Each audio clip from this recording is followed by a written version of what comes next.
Gumulong ang Makabayan Bloc kay Martin Romualdez.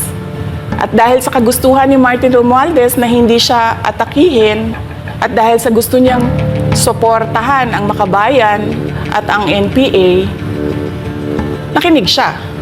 Kung makikita nyo, September 2023, merong lumabas na press release ang Makabayan Bloc. Sabi nila, may meeting kami with Congressman Martin Romualdez. Pinag-uusapan namin ang pagtanggal ng confidential funds. September yon. Pagkatapos noon, nagkwento sa akin ng isang congressman. Sabi niya, lumapit daw sa kanya si Congressman Ko at sinabihan siya na tatanggalin namin ang confidential funds ni Inday Sara. Hindi ba siya magagalit? Ang sagot naman sa kanya nung kaibigan ko na congressman, alam mo, si Inday Sara, walang pakialam sa pera yan. Magtatrabaho yan kahit anong budget. Alam niya yan. Dahil alam din yan na limitado ang pera ng gobyerno. Kaya magtatrabaho yan. Trabaho lang ang gusto niyan. Sinabihan siya. Inulit pa niya yung tanong. Tinanong niya yung congressman, sigurado ka ba na hindi magagalit si Inday Sara? Sabi niya, hindi. Kaya kung makita ninyo, doon sa budget hearing ng Office of the Vice President, ay dinefend namin ng maayos kung paano gagamitin ang confidential funds. Napapabilis ang trabaho, napapadali ang trabaho, dahil nakatarget yung mga proyekto. Pero pagkatapos nung plenary namin sa House, ay kaagad na lumabas, di ba? Walang 2 oras lumabas ang statement ni Congressman Zaldico. Ano sabi niya? Unanimous decision ng party leaders under the leadership of Congressman Martin Romualdez, tatanggalin namin ang confidential funds. At para hindi halata na inaatake nila ako, ay tinanggalan din nila yung mga iba pang mga departments ng kanilang confidential funds. So nakikita nyo, bumulong ang Makabayan Bloc kay Martin Romualdez.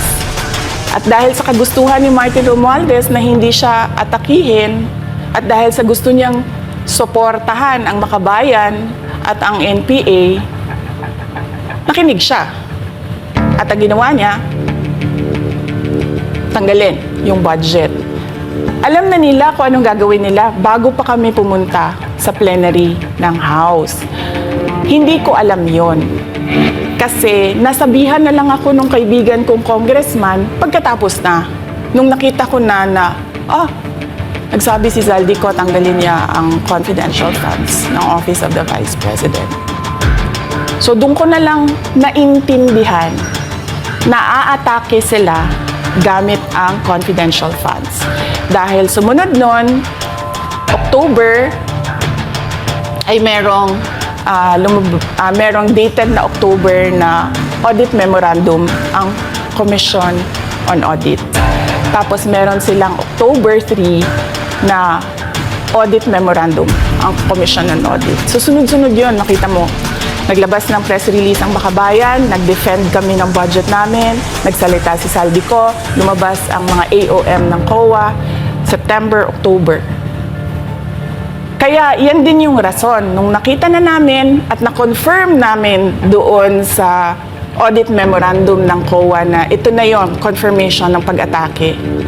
Kasi hindi pa kami confirm doon sa unang tanggalin namin yung confidential funds sa OVP. Ang confirmation namin noong nagbo-budget hearing sila at doon sa budget hearing tinatanong nila, may AOM na ba? May AOM na ba? At nakita namin lumabas na. Yun yung confirmation namin na ito yung pag-atake. Kaya nung fourth quarter ng 2023, hindi na ginamit ng Office of the Vice President at ng Department of Education ang confidential funds. Kasi sabi ko sa kanila, kahit gaanong tamang gamit natin dyan, gagawan nila ng mali yan. Bubutasin nila yan at aatakihin tayo gamit ang confidential funds.